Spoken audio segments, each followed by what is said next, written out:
Gutiérrez de Unscript Limited.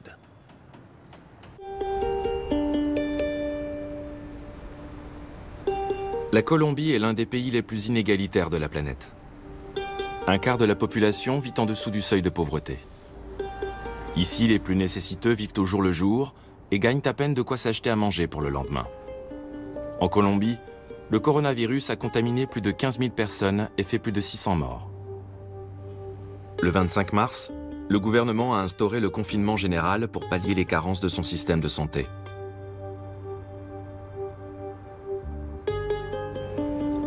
Une décision qui a durement touché les familles les plus modestes.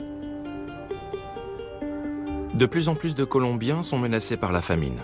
En signe de désespoir, ils accrochent des drapeaux rouges à leurs fenêtres. Ils signalent ainsi qu'ils n'ont plus de quoi manger et qu'ils ont besoin d'aide. À Bogota, les drapeaux rouges sont désormais omniprésents.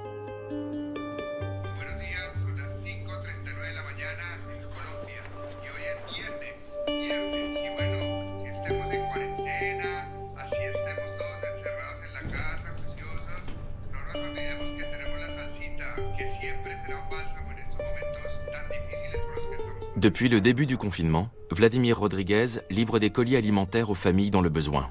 Les gars sont en train de charger les 2 derniers camions. Combien de personnes on va livrer aujourd'hui?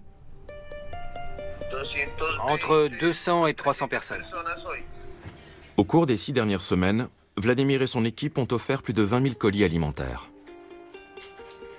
Mais face à une crise d'une telle ampleur, et dans une ville de plus de 9 millions d'habitants, cette aide est loin d'être suffisante. Il y a combien de drapeaux rouges dans ce quartier? Beaucoup. On est allé voir sur place et il y en a vraiment énormément. En 2016, le gouvernement colombien a mis un terme à 50 ans de guerre civile en signant un accord de paix avec les FARC, les Forces armées révolutionnaires. Vladimir est un des responsables de la mise en œuvre de cet accord à Bogota. Mais le coronavirus lui complique grandement la tâche. Bonjour à toutes et à tous. Il va falloir faire vite, mais si la distribution se passe bien, ce soir, plus de 3200 familles ne dormiront pas le ventre vide.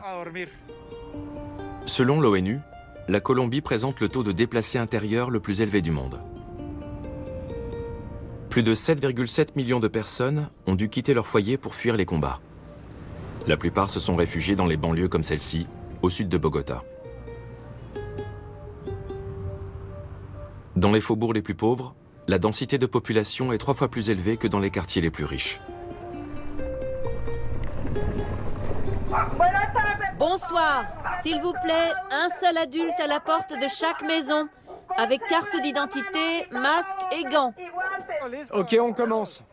À chaque distribution, vous notez le numéro de la maison, puis vous allez à l'immeuble suivant et ainsi de suite.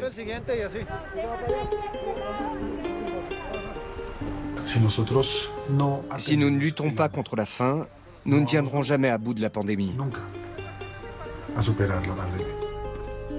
Car les gens sortiront pour se procurer à manger.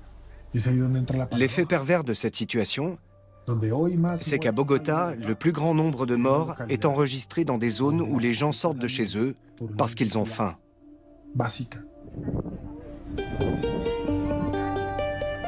Les colis permettent à une famille de taille moyenne de se nourrir pendant toute une semaine. Mais les familles nombreuses doivent partager l'aide alimentaire entre plusieurs membres. Comment vous faites quand vous êtes confiné chez vous, que vos enfants vous demandent à manger et que vous n'avez rien à leur donner? Vous faites quoi? Vous les frappez? Non. Quand vous êtes désespéré, vous sortez et vous allez travailler. Nous, les adultes, on arrive à se contrôler, mais pas les enfants.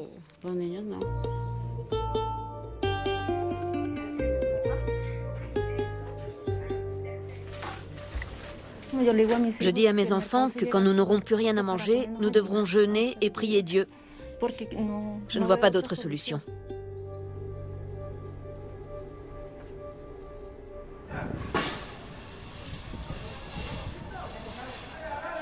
Les quartiers riches se trouvent au centre de Bogota. Les banlieues sud, là où Vladimir distribue ses colis, sont habitées par ceux qui ont perdu leur foyer. Des anciens combattants, des paysans et des indigènes. Ceux-là ont payé le tribut le plus lourd à la guerre. Mais aujourd'hui, alors qu'une paix fragile règne enfin dans le pays, leur situation reste précaire. Le coronavirus a accentué les inégalités sociales. Ces mêmes inégalités qui étaient à l'origine de la guerre civile. Merci beaucoup. Merci. Les personnes qui ont le plus souffert de la guerre sont aussi celles qui souffrent le plus actuellement. Beaucoup de gens sont angoissés. Ils ne savent pas ce qui va se passer. Personne n'avait anticipé ce que nous sommes en train de vivre. Personne ne sait de quoi demain sera fait, ni combien de temps ça va durer, ni ce qui se passera quand le virus aura disparu. Nous sommes ici pour vous proposer des activités, du sport, de la culture et de la musique. Mais s'il vous plaît, respectez les consignes de sécurité.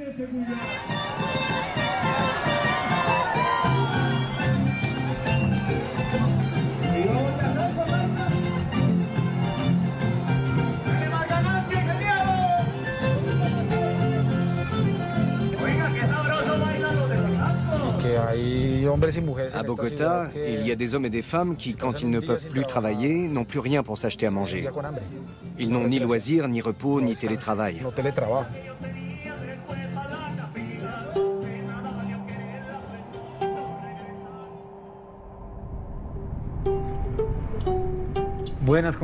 Bonjour, on ne va pas tarder à arriver au lieu de rendez-vous. Attendez-nous là-bas. C'est une zone militaire, on ne pourra pas y rester longtemps. Léo est un ancien combattant des FARC. Durant la pandémie, il distribue de l'aide alimentaire. Lors des négociations de paix, le gouvernement s'était engagé à favoriser la réintégration sociale des ex-combattants des FARC en les soutenant financièrement et en leur offrant des emplois.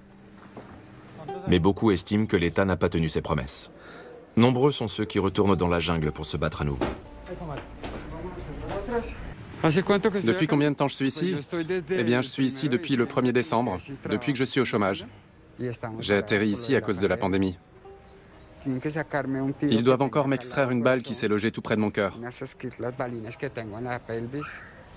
J'ai également quelques éclats dans le bassin et dans le dos.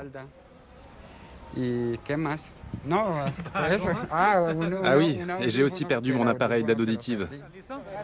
Bonne journée, au revoir. La famine qui s'annonce sera extrêmement grave. Je crois que le gouvernement a intérêt à revoir totalement sa politique. Parce que dans le cas contraire, cette crise risque de générer beaucoup de violence. On nous propose de l'argent pour retourner faire la guerre. Ils nous proposent de l'argent car nous savons tirer et nous avons l'habitude des combats. Et comme les gens ont faim, le risque qu'ils soient tentés d'accepter est évidemment très important.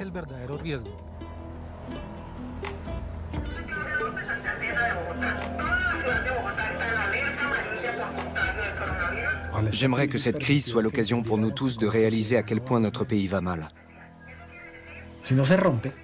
Si nous ne changeons pas notre façon d'être, si nous laissons l'individualisme et l'absence d'empathie se développer, nous allons vers un monde qui sera encore pire que celui que nous connaissons actuellement. Les inégalités se creusent de plus en plus. D'un côté, vous avez ceux qui ont de quoi manger et des conditions de vie stables, et de l'autre, vous avez les laissés pour compte qui sont en détresse permanente à cause de la faim et de la misère.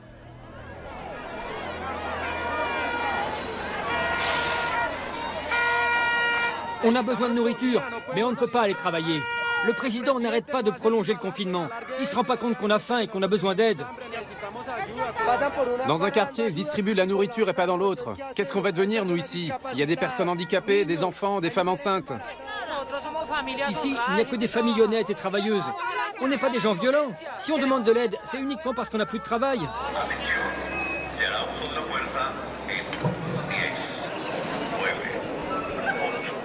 La Colombie a tenté de soigner les plaies de 50 ans de guerre.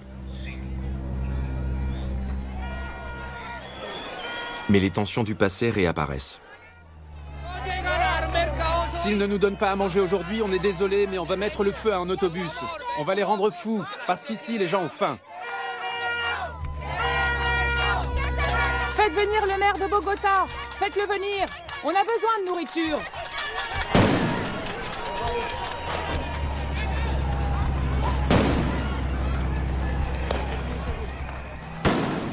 De jour en jour, le désespoir grandit et la contestation prend de l'ampleur.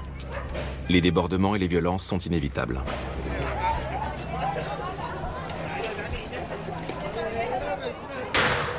Ici comme ailleurs, le coronavirus met à nu toutes les failles de la société. Les drapeaux rouges deviennent un symbole des inégalités entre ceux qui ont de quoi manger et ceux qui n'ont rien.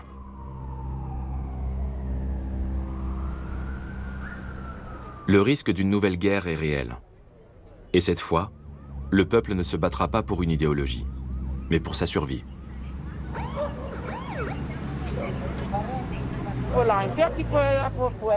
Les gens vont commencer à voler.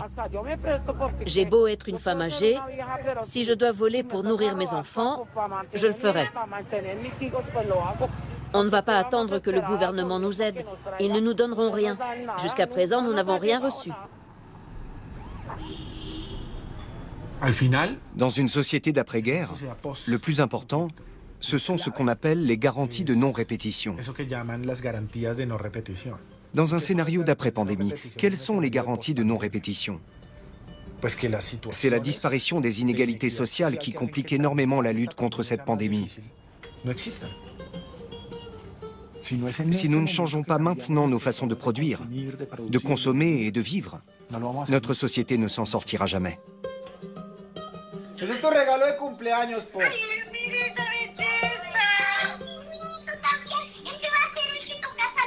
El pingüinito, perfecto. No pude estar de cuerpo presente en tu cumple, pero un corazón y mi amor siempre están ahí contigo. Ese día C'est la crise la plus profonde que nous ayons jamais vécue. Mais elle nous offre une occasion unique de changer la société et les mentalités. Si nous ne le faisons pas, nous n'aurons rien appris de tout ça.